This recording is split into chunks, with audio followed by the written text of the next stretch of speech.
আসসালামু আলাইকুম সবাইকে। কিভাবে হঠাৎ করে এত ব্যস্ত হয়ে গেলাম যার কারণে আমি রেগুলার ভিডিও দিতে পারতেছি না, তার সবকিছুই তোমাদের সাথে আজকে শেয়ার করব। আমার সকালটা শুরুই হয় ভোর সকাল 5:30 থেকে। উঠে ফ্রেশ হয়ে রেডি হয়ে বের হয়ে পড়ি আমার গন্তব্যের উদ্দেশ্যে। আমার গন্তব্যটা কোথায় সেটাই এখন তোমাদের বলবো। আমি কিছুদিন আগেই ভর্তি হয়েছি প্রফেশনাল শেফ কোর্সে।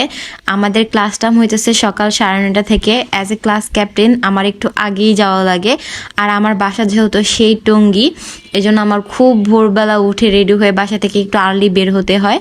বাস থেকে নেমে 5 মিনিট হাঁটার পরই আমার ইনস্টিটিউটটা এসে পড়ে, যেটা তিতুমিরের অপোজিটে।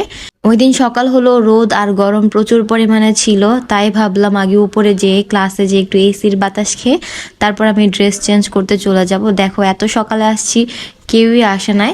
যদিও এগুলো অন্য ডিপার্টমেন্টের স্টুডেন্টদের ক্লাস ছিল।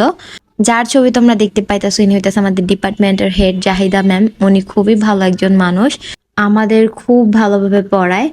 যাই হোক, আমি আমাদের ক্লাসরুমে এসে পড়লাম। জাস্ট কয়েকজন মানুষ আসছে, আর এক নজরে আমাদের ক্লাসরুমটা তোমাদের দেখায় দিলাম। তারপর আমি চলে গেলাম চেঞ্জিং রুমে, যেহেতু এখানে ড্রেস কোড দেওয়া আছে। যেহেতু সাদা, এই জন্য বাসা থেকে আর পরে বের হই না, ময়লা হয়ে যাবে দ্রুত। আর ইদানিং এত বেশি গরম পড়ে, বৃষ্টি পড়লেও প্রচুর পরিমাণে গরম লাগে। এর মধ্যে আমাদের ক্লাস শুরু হয়ে গেল। ওই দিন আমাদের সসের ক্লাস ছিল। আমরা প্রায় 9 ধরনের সস মেক করা ওই দিন শিখছি জাহিদা মিস থেকে। তারপর আমাদের টিফিন ব্রেক দিয়ে দেয়। টিফিন ব্রেকে আমরা আমাদের ইনস্টিটিউটের পাশেই খাওয়া দাওয়া করতে চলে যাই। যেহেতু এখানে ফুচকা ছিল না, আমরা আবার তিতুমিরের সামনে চলে যাই সবসময় ফুচকা খেতে। তারপর টিফিন ব্রেক শেষ করে আবার আমরা ক্লাসে এসে পড়লাম। এখানে আমাদের এই যে সস বানানো প্রপারলি ডান। এখানে আমরা সবাই টেস্ট করতেছিলাম সসের, কেউ ভিডিও করতেছিল, পিকচার নিতেছিল, আমিও ছোট একটা ক্লিপ নিয়ে নিলাম। সবগুলা সসই অনেক বেশি মজা ছিল। বিশেষ করে টমেটো সসটা, হোমমেড টমেটো সস যেটাকে বলে, এটা প্রথমবারের মতো আমি এভাবে ট্রাই করলাম, অনেক বেশি মজা হয়েছিল। তারপর আমাদের ছিল কাটিং ক্লাস। এই কাটিং ক্লাসে আমরা বেসিক্যালি আলুটা দিয়ে কাটাকাটি করছি। আলু দিয়ে আমরা প্রায় 5 ধরনের কাট শিখছি। তো লাস্টে যেই কাটটা ছিল ফ্রেঞ্চ ফ্রাই টাইপের, সেটা দিয়ে আমরা সবাই ফ্রেঞ্চ ফ্রাই করে খাই।